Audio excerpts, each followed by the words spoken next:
రామ రామ రామ.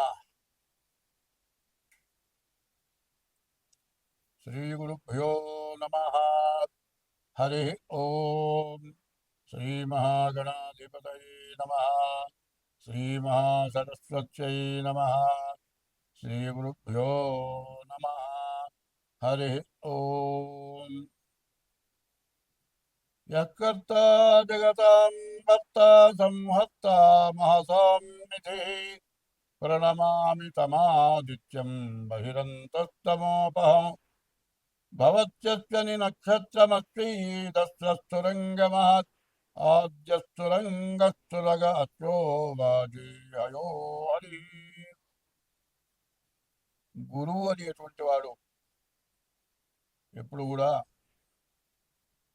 గురువు దైవం అన్నారు. ఈ గురువు దైవం ఎట్లా ఉంటారు అంటే, నీ హృదయం సక్రమంగా ఉంటే, నీ హృదయాన్ని దైవమందు గురువందు ఉంచితే, నీవు గురి కలిగి ఉంటే దైవం నీకు ఎప్పుడూ అనుకూలిస్తాడు అని ప్రపంచం మొత్తం ఆవరించున్నాడు.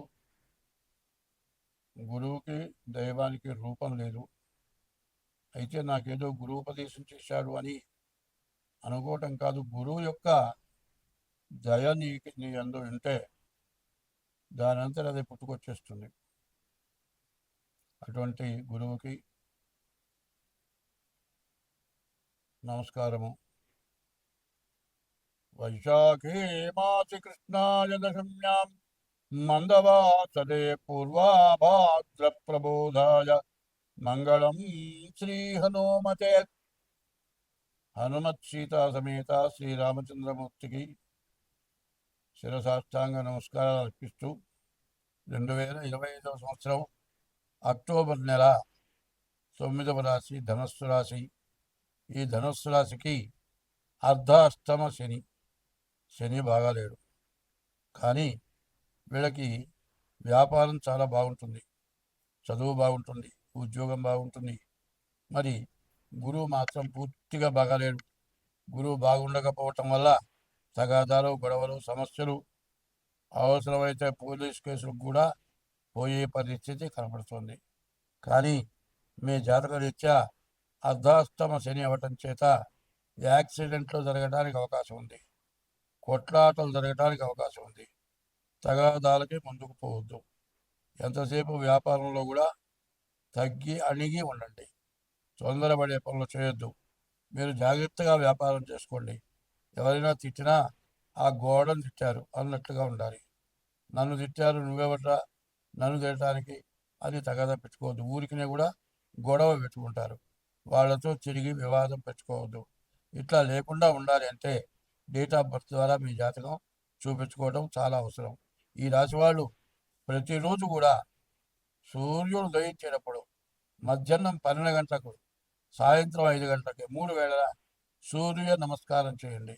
ఇది కాకుండా మరి కార్తీక మాసం వస్తుంది. మరి ఆశ్వేజ మాసం, దసరా, కార్తీక మాసం ఈశ్వరుడికి అభిషేకాలు, అమ్మవారి పూజలు చేసుకోండి. మీకు అన్ని విధాలా బాగుంటుంది. ఈ అర్ధాష్టమ శనవటం చేత మరి 2 సంవత్సరాల మరి 6 మాసాల వరకు శని బాగున్నాడు. కాబట్టి ప్రతి శనివారం శనికి అభిషేకం చేయించుకోండి. మరి శని దగ్గర ప్రదక్షిణ చేయండి. అంత ఓపిక లేకపోతే, శక్తి డబ్బులు లేకపోతే అన్ని నువ్వుల నూనె, ఒక కొబ్బరికాయ తీసుకెళ్ళి దీపారాధన చేసి శని మీద నువ్వులు వేసి, నూనె వేసి, కొబ్బరికాయ కొట్టి తిరిగి చూడకుండా ఇంటికి రండి. అయితే వచ్చేటప్పుడు ముందు మాత్రం ఒక చోట ఒక 5 నిమిషాలు కూర్చున్న తర్వాత రండి. అంతేగాని మరి శనేశ్వర గుళ్ళోకి వెళ్ళి కాళ్ళు కడుక్కోవడం మాత్రం చేయొద్దు. నవగ్రహాల గుళ్ళో పోయి కాళ్ళు కడుక్కుంటే మీరు చేసిన ఫలితం పోగా మీకు దుష్ఫలితం వస్తుంది, మీకు నష్టం, కష్టం వస్తుంది. కాబట్టి ఇట్లాంటి పనులు ఈ ధనుస్సు రాశి వాళ్ళు చేయొద్దు. ధనుస్సు రాశి వాళ్ళకి చెరిసగం బాగుంది, కానీ శని వల్ల, గురువు వల్ల చాలా కష్టాలు, నష్టాలు ఎక్కువగా ఉన్నాయి. కాబట్టి ముందు డేట్ ఆఫ్ బర్త్ ద్వారా జాతకం చూపించుకోండి, అన్ని విధాలా బాగుంటుంది. స్వస్తి. ఈ సంవత్సరం అనుభవిస్తున్నాం, మామూలుగా కాదు. రేపు రాబోయే ఎండలు కూడా ఈ వానల్ని మించిన ఎండలు. అగ్ని కనబడుతుంది ఎండలో. ఎండలోనే మంటలు వచ్చే పరిస్థితి కూడా వస్తుంది. ఇంతకుముందు ఇట్లాంటివి వస్తాయి, అరిష్టాలు వస్తాయి, మరి చాలా గొడవలు వస్తాయి, చాలా సమస్యలు వస్తాయి, మరి చాలా సమస్యలకు గురవుతాము. జాగ్రత్తగా ఉండండి, దైవాన్ని పూజించని చెప్తే ఏమయ్యా జాతకం చెప్పమంటే ఇట్లాంటి మాటలు చెబుతావేమిటి అని అన్నారు. మరి ఇప్పుడు అనుభవిస్తున్నాం. చూడండి, దేశంలో వచ్చిన వరదలు మామూలు వరదలు కావు. ఇట్లాంటి వరదలు ఎప్పుడు చూడలే. మరి కాశీ, గంగా, హరిద్వార్, హృషికేశ్, అమర్నాథ్ మొత్తం మునిగిపోయింది. చివరికి విజయవాడ రైలు బ్రిడ్జి పైకి కూడా నీళ్ళు వచ్చినాయి. ఇంత నీళ్లు రావటం వల్ల నీటి కాలుష్యం ఎక్కువైపోయింది, వాయు కాలుష్యం ఎక్కువైపోయింది. దీనివల్ల రకరకాలైన సూక్ష్మజీవులు, మరి వీటి వల్ల మనిషికి అనారోగ్యాలు బాగా ఎక్కువగా ఉండి హాస్పిటల్ల పాలై, మరి తిండి అయితే పర్వాలేదు కానీ తిండి కంటే రోగాల వల్ల బాధలు ఎక్కువ, రోగాల వల్ల మందులు ఎక్కువ వాడాలి. ఇట్లాంటి పరిస్థితులు వచ్చినాయి. దీని నుంచి మనం తప్పించుకోవాలి అంటే ఒకటే చెబుతున్నా, ఈ 12 రాసుల వాళ్ళకి కూడా నేను బాగున్నాను అని ఎవ్వరూ నమ్మటానికి వీలు కాని పరిస్థితి. ఇవాళ ఉన్నది కదా అని జల్సా చేయొద్దు, మరి ఫ్యాన్సీ ఐటమ్స్ ఇవి కొనొద్దు. రేపనేది ఒక రోజు ఉన్నది, ఉన్న డబ్బులు జాగ్రత్తగా చేసుకుందాం, ఉప్పు కారం వేసుకొని తిందాం, జాగ్రత్తగా బతుకుదాం. రేపనే రోజుకు 10 రూపాయలు జాగ్రత్త చేసి పెట్టుకోండి. అట్లా లేకపోతే అడుక్కు తిన్నా కూడా ఇచ్చేవాడు పెట్టేవాడు ఉండడు. పని చేసుకునే వాళ్ళకు కూడా తిండి దొరక్క ఇబ్బందులు పడుతున్నారు. మధ్యతరగతి వాళ్ళు పూర్తిగా బాధలు పడుతున్నారు. కాబట్టి ఈ బాధల నుంచి మీరు తప్పించుకోవాలి, అందరం బాగుండాలి. ఒకటే మాట, ఒక్క మాట ముఖ్యమైంది, జీవితముల సగభాగము నిద్దులకే సరిపోవు, మిగిలిన ఆ సగభాగము చిత్తశుద్ధి లేకపోవు. అతి నిద్రాలోనుడు తెలివిలేని మూర్ఖుడు, లేక నిద్దులకే చెడతాడు.